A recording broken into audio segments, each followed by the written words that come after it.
Hi hello namaste. Welcome to వీరెంచీస్ writings. అందరూ ఎలా ఉన్నారు? బాగున్నారా? ప్రేమ సంఘర్షణ సీజన్ 1 రేపటితో కంప్లీట్ అవ్వబోతుంది. సో వెంటనే సీజన్ 2 స్టార్ట్ చేస్తాం ఇదే ఛానల్లో. సో మీ సపోర్ట్ ఇలాగే ఉండాలని కోరుకుంటూ ఈరోజు ఎపిసోడ్ స్టార్ట్ చేద్దామా? ఈరోజు స్టోరీ ప్రేమ సంఘర్షణ ఎపిసోడ్ 60. మేఘన తనకు ఒక చేప పరుచుకుని ఆకాష్ కోసం ఇంకొక మూలకి ఒక చేప పరుస్తుండగా, ఇలా చెరొక మూలకి వేసుకుని పడుకునేదానికి ఒకే పాకలో ఎందుకు పడుకోవడం అన్నాడు ఆకాష్ మేఘనని గట్టిగా హత్తుకుంటూ. మేఘన సిగ్గుపడుతూ ఆకాష్ కళ్ళల్లోకి చూస్తూ ఉండగా, ఇక్కడ మన తొలి రేయి జరుపుకుందామా అన్నాడు చిలిపిగా. అవన్నీ పెళ్ళయ్యాకే అంటూ ఆకాష్ నుండి జారుకోవడానికి ప్రయత్నిస్తుంది. అబ్బా, ఏం చెయ్యనులే, నువ్వేదో భయపడిపోతున్నావు, జస్ట్ నిన్ను పట్టుకుని పడుకుంటాను, కాదనుకు మ్యాగీ అని మేఘనాని గట్టిగా హత్తుకుని పడుకుని పోయాడు ఆకాష్. మేఘన కూడా ఆకాష్ కళ్ళల్లోనికి చూస్తూ ఆకాష్ని గట్టిగా పట్టుకుని పడుకుంటుంది. ఇటు వర్షిణిని హత్తుకుని పడుకుని తన కళ్ళల్లోనికి చూస్తూ, నీకొకటి చెప్పనా వర్షు అన్నాడు సాగర్. చెప్పమన్నట్టుగా కనురెప్పలు ఆడించింది వర్షిణి. ఆ రోజు బస్సులో నువ్వు మంచి నిద్రలో ఉన్నావు, నాకు చాలా ముద్దొచ్చావు, అప్పుడే నీకు ముద్దు పెట్టేశా ఇలా అని అంటూ వర్షిణి బుగ్గ మీద మళ్ళీ ముద్దు పెట్టాడు సాగర్. వర్షిణి సిగ్గుతో జితేంద్ర గుండెల్లో ముఖం దాచుకుంది. తనని మరింత పొదువుకుని నిద్రలోనికి జారుకున్నాడు జితేంద్ర. ఉదయం మేఘన ఆకాష్కి మెలకువ వస్తుండగా బయట ఏదో పెద్ద పెద్ద అరుపులు, ఏదో గొడవ జరుగుతున్నట్లు అనిపించింది. ఏంటి, ఏం జరుగుతుందా అని కంగారుగా అనిపించి ఇద్దరూ కూడా బయటికి వెళ్ళేసరికి సంజయ్, ధనుంజయ్ మనుషులు గూడెం ప్రజల్లో చిన్న పాప మీద కత్తి పెట్టి ఆకాష్ కోసం బెదిరిస్తాడు. ఇద్దరు మనుషులు వచ్చారు, వాళ్ళు ఎక్కడున్నారు ఏంటి అని. ఆకాష్ వాళ్ళని కాపాడటానికి గూడెం వాళ్ళకి మాకు తెలియద్దోరా అని చెప్పారు. ఆకాష్కి ఏమో ఒక పక్కన ఆ చిన్న పాపకి ఏమవుతుందా అని చాలా టెన్షన్ వచ్చేస్తుంది. పాక నుండి ఆకాష్, మేఘ బయటికి వస్తుండగా అదే టైంకి జితేంద్ర వాళ్ళు కూడా వస్తూ ఉండగా ఆకాష్ వాళ్ళని రావద్దని సైగ చేసి జితేంద్రకి కళ్ళతోనే ఏదో చెప్పాడు. ఆకాష్, మిగతా వాళ్ళని ఏం చేయొద్దు, నేను మీకు లొంగిపోతాము, నేను మ్యాగీ కూడా అని చెప్పాడు.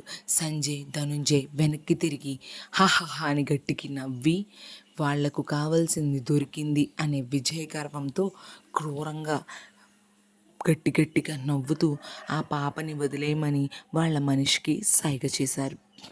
ఆకాష్ గారిని కొట్టి నా బంగారాన్ని తీసుకుని రండి అని అక్కడున్న తన సహానుచరులకు చెప్పాడు. సంజయ్ అనుచరుడు ఆకాష్ని కొట్టడానికి వెళ్తూ ఉండగా గూడెంలో ప్రజలు అడ్డుపడి మాకేమైనా పర్లేదు, ఈ దొరబాబుని వీళ్ళని కొడితే మాత్రం ఊరుకోము, ఇలాంటి వాళ్ళు భూమికి చాలా మంచి, కానీ నీలాంటి వాళ్ళు భూమికి భారం దొర అని అన్నాడు ఒక అతను. సంజయ్ అలా అన్న వ్యక్తిని కడుపులో తన్నగానే ఆకాష్, మేఘన కళ్ళల్లో నీళ్లు వచ్చాయి. మీరు మా కోసం ఏమీ అడ్డుపడకండి, మీకు ఏమైనా కూడా మేము తట్టుకోలేం, వీళ్ళకున్న గొడవ మేము చూసుకుంటాం, ప్లీజ్ మా వల్ల గూడెంలో ప్రజలకి ఏమీ కానివ్వకూడదు, గూడెంలో ప్రజల క్షేమం కోసం. ఆకాష్ ఏమీ చేయలేక ఆ రౌడీలతో తన్నులు తింటున్నాడు. మేఘన సంజయ్తో, ప్లీజ్ సంజయ్, ప్లీజ్ నా ఆకాష్ని ఏం చేయొద్దు, ఆకాష్కి ఏమీ తెలియదు, మీకు కావాల్సింది నేను, ప్లీజ్ కావాలంటే నీ కాళ్ళు పట్టుకుంటాను, ఆకాష్ని ఏం చేయొద్దు అని మేఘన మోకాళ్ళ మీద పడి ఏడుస్తూ ఉంది. ఇదంతా దూరం నుండి చూస్తున్న జితేంద్ర, వర్షిణ్లకి పట్టరానంత కోపం వచ్చిన కేవలం ఆకాష్ సైగ చేసి వద్దు అని చెప్పడం వల్ల అక్కడే ఉండలేక కోపంతో రగిలిపోతున్నారు. సంజయ్ మేఘన జుట్టు పట్టుకుని పైకి లేపి, నీకు నువ్వుగా ఈ క్షణం నాకు లొంగిపో, నీ మొగుడిని వదిలేస్తాను, అలాగే ఇక్కడ ఉన్న ఈ గూడెం ప్రజల్ని కూడా ఏమీ చేయను అని అన్నాడు. సంజయ్ ఆకాష్ని చచ్చేలా కొడుతుంటే మేఘన సంజయ్ మాటలకు సిద్ధపడినట్లుగా తల ఊపింది. సంజయ్, ధనుంజయ్ రాక్షస ఆనందంతో నవ్వారు. గూడెం ప్రజలందరూ కూడా ఏం చేయలేక పాపం అలా చూస్తూ ఉండిపోయారు. ఆకాష్ కూడా రౌడీల చేతుల్లో దెబ్బలు తింటూ ఉన్నారు. ఈలోపు సంజయ్ మేఘన చెయ్యి పట్టి ఈడ్చుకుంటూ పాకలోనికి తీసుకెళ్తూ ఉండగా ఈలోపు ఆకాష్ సంజయ్ని ఒక్క ఉదుటిన వెనుక నుంచి తన్నాడు. యుద్ధభూమిలో రాజు 4 అడుగులు వెనక్కి తగ్గితే ఓడిపోయినట్లు కాదు, ఒక్క 4 అడుగులు వెనక్కి తగ్గితే ఓడిపోయినట్లయితే అస్సలు కాదు. 100 అడుగుల దూరం ఆలోచించాడు అని అర్థం. అటు చూడు అని వచ్చిన పోలీసులను చూపించాడు. ఏ ఆలోచన లేకుండానే ఇక్కడ వరకు వచ్చామని ఎలా అనుకున్నావురా? మాకు తెలుసు నువ్వు మా గురించి విపరీతంగా సెర్చ్ చేస్తావని. నువ్వు నన్ను చంపడం కాదు, నేను నిన్ను ఈ సంజయ్ని పట్టుకోవడానికి వేసిన స్కెచ్ ఇది. ఎక్కడా ఆపకుండా డైరెక్ట్గా అడవి దగ్గరికి రావడానికి అంబులెన్స్ అయితే వీలవుతుందని లోతుగా ఆలోచించిన వాడిని సీసీ కెమెరాని చూడకుండానే అంబులెన్స్ని ఎక్కామని ఎలా అనుకున్నావు? నాకు తెలుసు ఆ సీసీ కెమెరాలో నువ్వు చూసి నువ్వు ఇక్కడికి వస్తావని. అలాంటిది మరి నేను ఇంత ఆలోచించకుండా ఎలా ఉన్నాను అనుకున్నావు? ఆ సీసీ కెమెరాలో నువ్వు మమ్మల్ని చూడాలి, నువ్వు ఇక్కడికి రావాలి అని నేను ఇక్కడికి రప్పించి సాక్ష్యంతో పోలీసులకి నిన్ను పట్టించాలని ఇప్పటి వరకు నీ చేతిలో తన్నులు తిన్నాను అని అన్నాడు. ఈలోపు అటుపక్క నుంచి వస్తున్న జితేంద్ర కూడా అవును ఆకాష్ నీ చేతిలో తన్నులు తిన్నాడు కేవలం నిన్ను పట్టుకోవడానికే అని అంటూ వచ్చాడు జితేంద్ర. ఇదిగోండి అంకుల్, వీళ్ళు ఇప్పటి వరకు గూడెంలో చేసిన ఘోరం అంతా ఫోన్లో రికార్డ్ చేశాం. ఈ సాక్ష్యం సరిపోతుంది కదా అంకుల్ అని అన్నాడు జితేంద్ర వర్ష వాళ్ళ ఫాదర్తో. హహహా నవ్వాడు సంజయ్. షాక్తో చూశారు ఆకాష్, మేఘన. యుద్ధ రంగంలో నువ్వు రాజువైతే నేను రాజుని ఎలా గెలిపిస్తాను? నువ్వు రాజువైతే నీ రాజ్యాన్ని కూల్చి నా సామ్రాజ్యాన్ని విస్తరించడానికి వచ్చిన వాడను అని అన్నాడు గంభీరంగా నవ్వుతూ సంజయ్.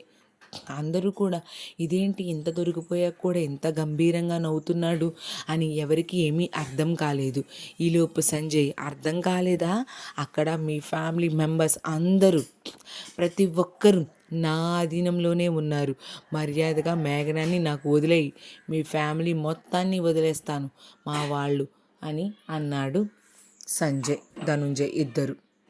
మేఘన అక్కడున్న రౌడీల చేతిలో కత్తి తీసుకుని నా కోసమే కదా ఈ గొడవ అంతా, నేనే లేకపోతే ఈ గొడవ ఏమీ జరగదు కదా ధనుంజయ్, వాళ్ళందరినీ కూడా బాధపడుతున్నా నాకు నేనుగా నీకు ఎటువంటి పరిస్థితుల్లోనూ లొంగిపోను, అసలు నీకు మాత్రం నన్ను దక్కనివ్వను అని సంజయ్ పక్కన ఉన్న రౌడీ చేతిలో నుంచి కత్తి తీసుకుని తన చెయ్యి నాడి మీద కోసేసుకుంది.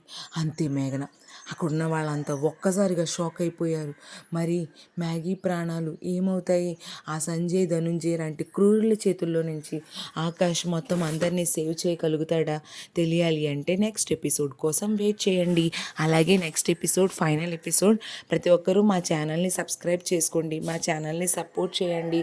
అలాగే నెక్స్ట్ వెంటనే ఇదే ఛానల్లో ప్రేమ సంఘర్షణ 2 సీజన్ 2 స్టార్ట్ చేస్తున్నాం. ప్రతి ఒక్కరు కూడా చూసి మా ఛానల్ని సబ్స్క్రైబ్ చేసి మమ్మల్ని సపోర్ట్ చేస్తారని కోరుకుంటూ థ్యాంక్ యూ ఆల్. మా ఛానల్ని సబ్స్క్రైబ్ చేసుకోండి. ఎపిసోడ్ ఎలా అనిపించిందో మాత్రం కమెంట్ చేయండి. Okay, thank you.